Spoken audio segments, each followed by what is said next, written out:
Olá, você que nos assiste. Nós estamos aqui no Centro Espírita André Luiz, onde a Sônia Jacome, do CRE da 10ª Região, Conselho Regional Espírita da Zona Metalúrgica, sediado em Belo Horizonte, veio falar sobre o tema Evangelizar um Ato de Amor. Tudo bem, Sônia? Tudo bem, graças a Deus. É uma honra, um prazer estar reunido nesta casa, nesta região, falando da tarefa evangelizadora. Sônia, a espiritualidade amiga tem dito com muita frequência que evangelizar é a atividade mais importante de um centro espírita. Você confirma isso para nós? E se você confirma, por que muitos centros não têm priorizado a evangelização infantil? Veja bem, não é um ato de confirmar. Hoje a gente reconhece a evangelização como uma das propostas mais importantes da instituição espírita, em razão mesmo das dificuldades sociais que nós estamos vivendo, a família, a desagregação da família, e a gente percebe nitidamente a importância da evangelização. E essa importância tornou-se principalmente na instituição espírita. Hoje a gente vê a grande necessidade de fazer da evangelização espírita infantil um dos pilares da casa espírita, porque automaticamente estrutura a família, estrutura o jovem e forma o homem de bem, que é uma das propostas do Evangelho segundo o Espiritismo e do Livro dos Espíritos também. Sônia, uma das grandes dificuldades que nós vemos no trabalho da evangelização é exatamente a falta de evangelizadores. Por que isso acontece em grande parte dos centros espíritas? A tarefa, como diz a espiritualidade, a tarefa ela é nova. Se você for visualizar a questão da espiritualidade, a doutrina tem 100 e poucos anos, Então, uma tarefa nova. E nós não estamos preparados, ou estamos nos preparando, para chegar ao nível de atender a espiritualidade, de atender Jesus, com a proposta evangelizadora, que é um dos recursos que nós temos como processo moral. Então, é natural que a gente realmente, hoje, precise qualificar, capacitar trabalhadores, formar homens que possam falar do Evangelho. Uma das situações mais naturais que a gente encontra é que uma coisa é falar do Evangelho, vivenciar o Evangelho, e outra coisa é só estar ali, distraindo a criança. Hoje nós já sabemos que cada vez que você evangeliza, você está preparando o homem para o futuro, Você está formando um homem de bem. Então, automaticamente, a gente tem essa necessidade de capacitar. Por isso, as casas espíritas têm encontrado dificuldade. Mas essa dificuldade não define que não esteja preparando trabalhadores. O que a gente vê hoje no movimento espírita é realmente esse preparo de trabalhadores conscientes, qualificados, capazes de falar com o espírito e ajudar esse espírito, hoje na qualidade de criança, a modular o seu caráter. Então, tem acontecido. Você fez a pergunta no início, falando conosco sobre por que as casas espíritas não têm o trabalho, Eu não respondi porque automaticamente a gente passou para outra. Mas o que a gente visualiza é que tem sim. As casas têm lutado para desenvolver o trabalho de evangelização infantil, têm esforçado para qualificar pessoas. A situação é o elemento chegar ao ponto de poder realizar o trabalho. E isso demanda tempo. Os próprios discípulos de Jesus fizeram este questionamento. Quando Jesus falou da tarefa, e que a tarefa era árdua, que a tarefa era grande, Pedro pergunta a Jesus, mestre, como é que a gente faz isso? A seara é muito grande, os tarefeiros são poucos, E Jesus fala, olha, ore ao Pai e peça a trabalhadores, e Ele mandará trabalhadores para a sua vinha. Então, a gente sabe que realmente o trabalho com Jesus é uma tarefa muito árdua, porque é uma tarefa de qualidade, é uma tarefa moral, é uma tarefa que modifica a alma humana. Então, de repente, você pensa que não tem o trabalho, mas ele está acontecendo sim, e nós temos encontrado nas instituições espíritas sérias um esforço muito grande em qualificar o trabalhador. Sim.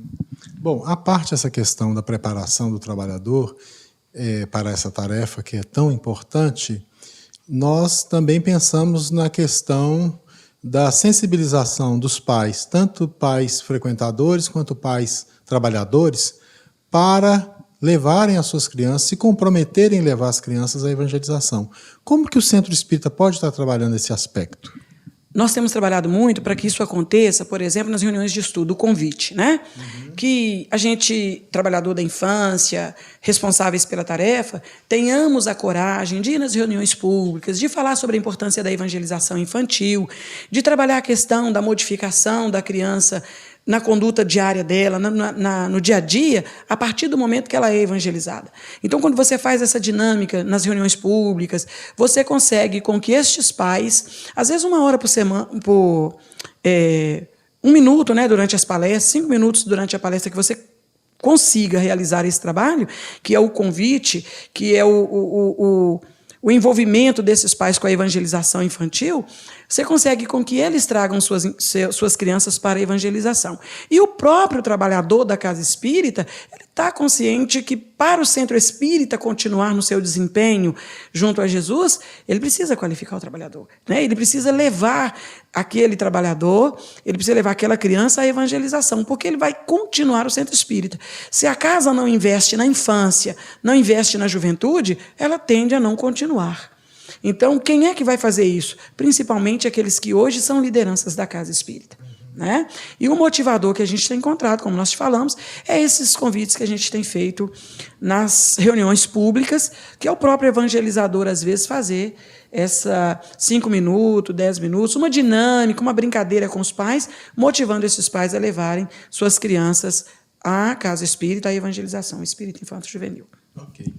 Vamos fazer uma última pergunta para você, Sônia, que nós vimos que você trabalhou muito aqui, né? Deu toda a sua energia, então nós não queremos tomar muito seu tempo.